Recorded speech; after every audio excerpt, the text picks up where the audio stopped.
Hello, everybody, and welcome to We Talk Live. I'm Lisa Parisi. Joining me this morning is one of our supervisors from Cambridge, Kitchener, and Waterloo agencies, Marcia Waddell. Hi, Marcia. How are you? Hi.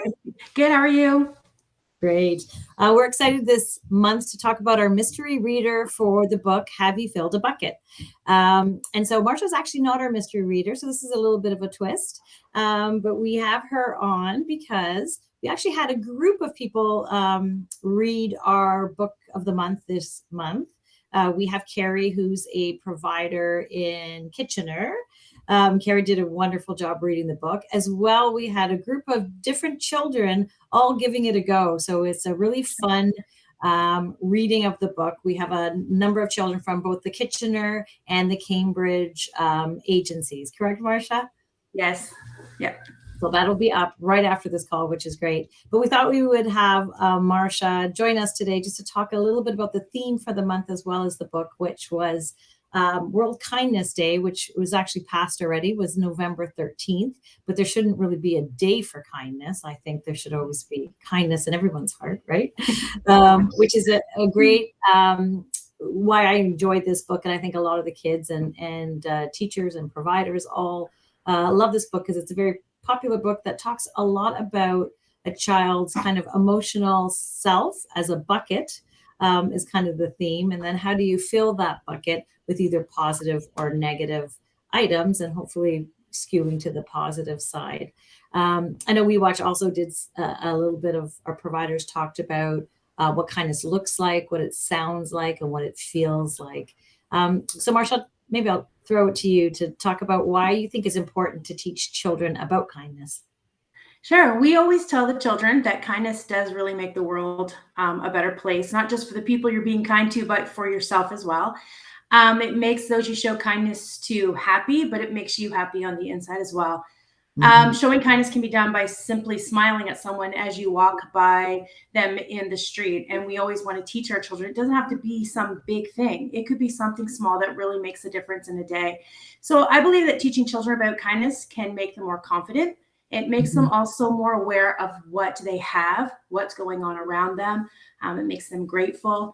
And we try to this month explain to children that not everybody comes to daycare or comes to school with their bucket almost full. Some children come and they haven't had the opportunity and people pour into their bucket. So we've been focusing on if someone isn't necessarily as nice to you as you want them to be, you need to fill their buckets extra because clearly their bucket is empty. Yes, I love that. I love that concept. That was a really good one, and a little moving as well, Marcia. That really thinking about the kids that come not full all the time, and many come from great loving families where their buckets are filled all the time, and others maybe not so much. So having that mindset's a really good one for adults, never mind for children as well. That's true. Could you tell me a little bit about some of the things that your providers? I'm on Facebook group with them, and so I see a lot of the wonderful things they do in Kitchener, Waterloo, and Cambridge. Is there anything specific maybe you could share with us, some of the wonderful things that your providers have done this month? So this month we've been focusing on teaching the children what kindness looks like, different versions of kindness, and confirming that they're doing a good job, even the small things. So this month specifically, we have met the garbage man at the end of the driveway with just a thank you note. All the children would go down there, and that was cute. They took some pictures, and that was really interesting. It made his day. Yeah. We also have dropped off cards and snacks to nursing homes. And we try to teach them that while we're doing this, kindness needs to come from the heart. So although we can take a picture because that's interesting, we don't want to just focus on we're doing it for show for those around us. It's really just doing it from the heart. So those are kind of a few things outside of working together, teaching, sharing, and just being kind in general with each other in the daycare. That's great. I love the idea of the garbage man, because I'm sure it surprised him, and I'm sure it did make his day, and I'm sure he's talking about it still. What a great idea! Are there other ideas that you have or your providers have had about ways that children can make kindness part of their everyday? So when we sit down and talk to them, we're like, it happens every time. So if they're doing a craft. That's really good. You're really good at coloring. Children learn from us. They're young, and so they're watching us. And so we have to be extra careful of the way we say our words. And sometimes it's being intentional about it. Sometimes you have to stop and say, okay, I'm teaching these children that kindness needs to be all around us. We're filling buckets. And so I'm just saying, John, you're doing a great job with that toy. Or Susie, that paint job is wonderful. And so we've kind of encouraged that. So at pickup, when parents come, we want to reaffirm that and say, you know what, Johnny did a great job at his craft. And then the children take their craft and show their parents, and they're so proud of it because they feel that they've done an amazing job. And so it's cute to see, but it's the day-to-day stuff really that ends up making a big difference to teach them about kindness. Yeah. I think kids naturally seem to have that already in them, that they want they to do. and they want to be really good.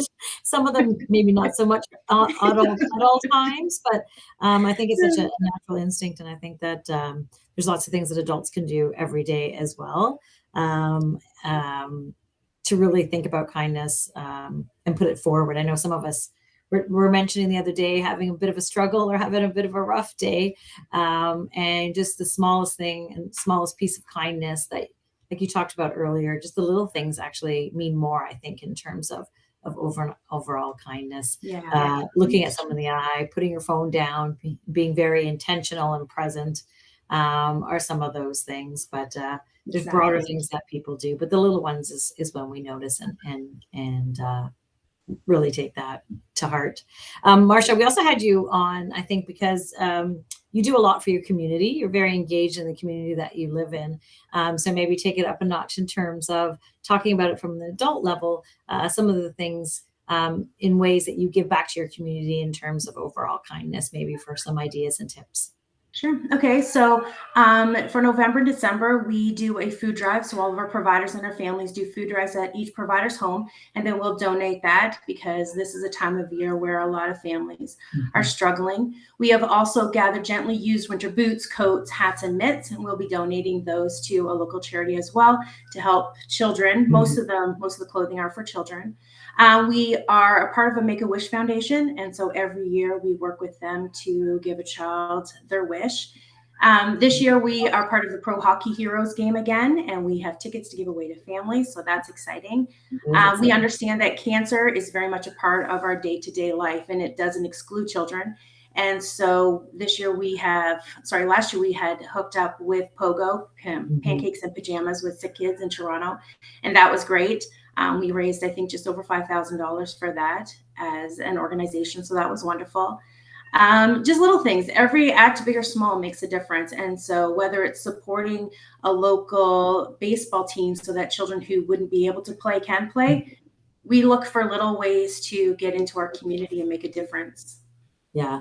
Well, those are a lot of different ways that you do make a difference in your community. And I know a lot of the other We Watch agencies and people affiliated with We Watch are very charitable and also very kind in a number of ways to give back. But I loved all those examples. Hopefully they were inspirational to people to think about, there's bigger things to contribute to, and there's also smaller things that we can do, each of us in our families, even in our agencies, with our groups of friends, to bring together a collection of items, like you said, like gloves and boots and warm coats and things are very important this time of year. But food banks, like so many ways to really put kindness at the forefront of our minds, maybe for the next little while, and ensure that we're good citizens as well as good people. Yeah. But I think that's mostly everything we wanted to get to today. There's lots of great ideas and tips. Your providers and all our providers are really focused on doing a number of things. And so for people watching, check out your local Facebook pages of We Watch or your Instagram pages for all the wonderful things that the kids are doing and sharing, and providers are helping them with this month. After this call, or after this broadcast, I guess, the video with Carrie reading the book will be up, as well as I've mentioned, it has a number of children doing their best and doing a great job reading through the book. So it was a great way to have lots of involvement as a mystery reader this month. So thank you for joining me, Marcia. Thank you. And thank you, everybody that joined us and made comments and questions in the chat. We'll see you soon. Bye-bye. Take care.